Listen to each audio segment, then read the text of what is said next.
well done as we get this. Oh, we've got pressure in the background. I'm not sure. That looks like it could be Odaki. I think no, it's not Odaki.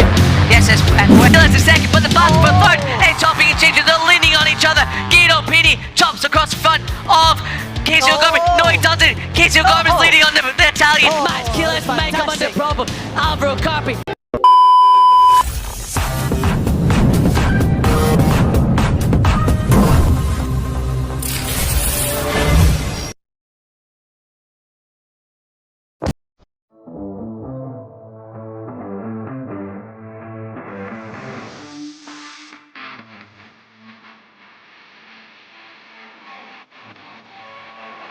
Behind them, on row 4, Ramasova, Moriarty and Belfast.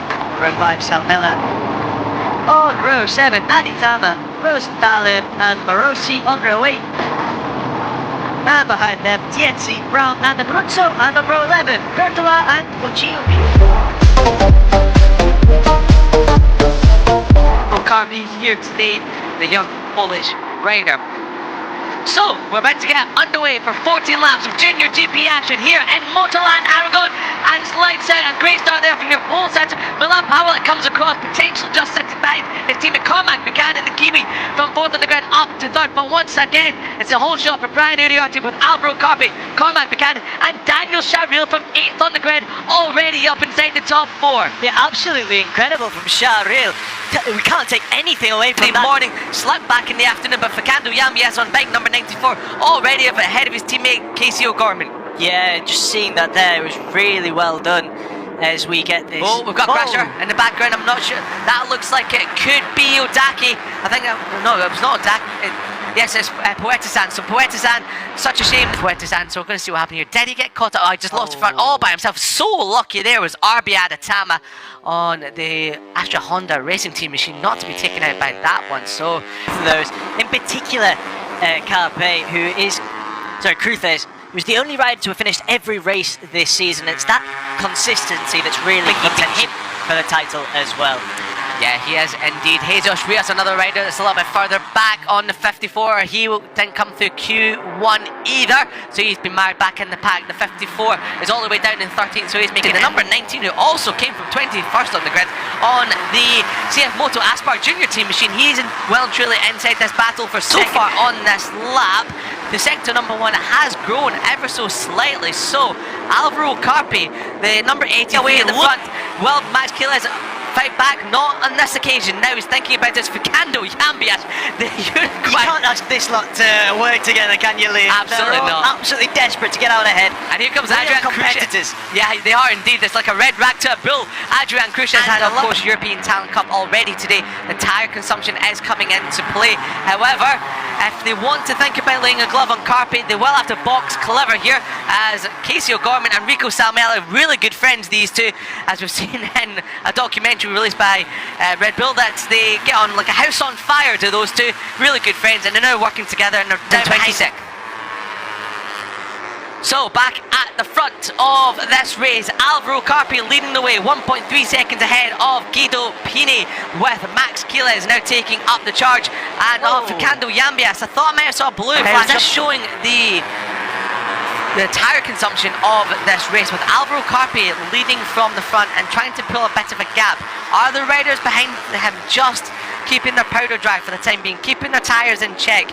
And with Rosenthal setting the fastest lap of the race, then maybe that's telling the story that potentially these riders encouraging weekend there is Fernando Yambias. Absolutely. The corkscrew, but Dari doesn't quite make his deck. Rosenthal, just having none of it, holds position for now. However, on this lap, it looks like that gap between Carpi and Pini might be coming down ever so slightly across the line. It's come down by 1/10 of a second, and on that lap, for the first time in this race, Guido Pini was faster than Alvaro Carpi, only by 0.5 of a second, but that means that potentially Pini has now brought himself back into play here. He's just been conserving those tyres, and he now feels it's time to push. So Guido Pini and Alvaro Carpi, it's a yo-yo effect going on between the top two. Back and forth goes Carpi and Pini. The rider that I'm quite surprised about is Brian Uriarte. He's not really played much of a part in this race so far. However, he has just moved ahead of Rico Salmela into so much for us to enjoy in this race, and we've got to remember as well that this is the first time that these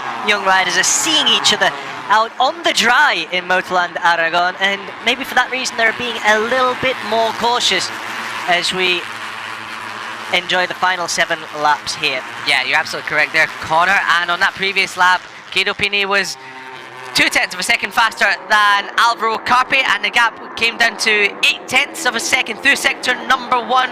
We go now. What is the gap? I think we're on, Liam. I think we are on. That looks a lot closer to me, and Uriarte is up.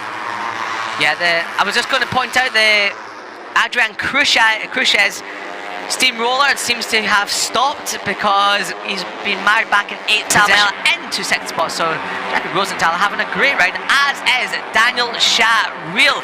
He's inside the top 10 for his best performance so far since about Estoril. He's in front of Jesus Rios, your former championship leader, the only rider to have 3 or more victories. Adrian Cruces ran a little bit deep at turn 1, so he's lost another couple of positions as Cruces. He's now down to 8th spot.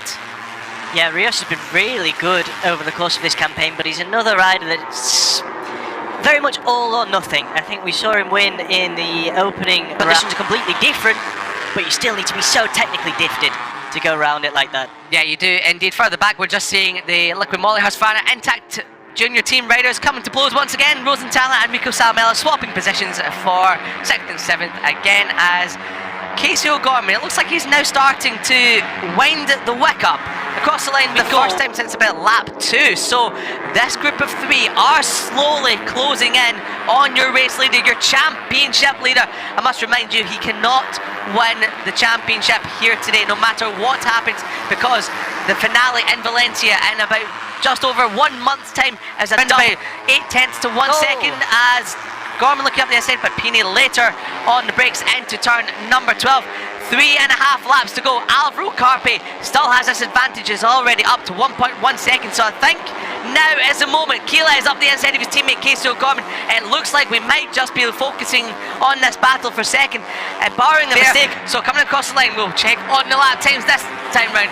It is 1:59.8 for the top 2, 1:59.7 from Max Keelis, who's now come to the front of the chasing group. So 3 laps to go. Max Keelis, they are 9/10 down on your race leader Alvaro Carpi. It's now or never for Max Keelis to try and hunt down the championship leader. The rider, it looks like he's just bringing down that advantage ever so slightly. As I say that, does it come across the 2nd sector? It's back up to 1 second up to Alvaro Carpi. So barring a mistake from the championship leader, he's just drifted back almost into the clutches of Cormac Buchanan. Here comes Pini on the inside of Max Keelis. So Max Keelis, he's been shuffled back to 3rd. We thought maybe when he got into 2nd, he could set his sights on Alvaro Carpi and really chase down. Well, this is one for the books. Alvaro Carpi looking to extend his championship advantage here in JuniorGP with victory. Max Keelis, does he have 2nd place sewn up? It looks like, yeah, if he can make it stick, he'll be on the podium for the first time since race 1 in Portimao. Right, down the back straight we go. One final time. Alvaro Carpi leading Max Keelis in 2nd, but the battle for 3rd is chopping and changing. They're leaning on each other. Guido Pini chops across the front of Casey O'Gorman. No, he doesn't. Casey O'Gorman's leading on the Italian. The Irishman on the Italian. Round the inside, Casey O'Gorman. He's done it. Max Keelis might come under problem. Alvaro Carpi takes his 3rd race win of the season from Max Keelis and Casey O'Gorman. What a move right now, taking the JuniorGP World Championship by the scruff of the neck. Yeah, absolutely. A storming win from start to finish there from Alvaro Carpi. Absolutely sensational. So calm, so collected, and really looking like Casey O'Gorman and Alvaro Carpi stop on the exit of turn number 5, where they pick up the flag for Hugo Mayan, the rider that we had lost at this very corner 3 years ago. So it's good, great sentiments to see from Carpi and Casey O'Gorman. The result coming up for Aragon here in JuniorGP. Yeah, absolutely. Alvaro Carpi with the win, followed by Maximo Keelis. After them, we had Daniel Charil, Jesus Rios in 11th, P12, Arbi Aditama, Hakim Danish in 3rd. After that, Marcus Uriarte in 18th, Lennox Fumara in 19th, in P20, Kotaro Ichiumi 20. And after that sensational race, we have the championship standings. Alvaro Carpe with 147 points leading. Jesus Rios second, Maximo Quiles following them. Brian Uriarte in 10th, 91 points behind. 11th is Rico Salmela, 12th Eddie O'Shea, 13th 18th Leo Ramastolfer, 19th Dodo Boggio, in 20th Marcos Ruda, 25th Evan Belford.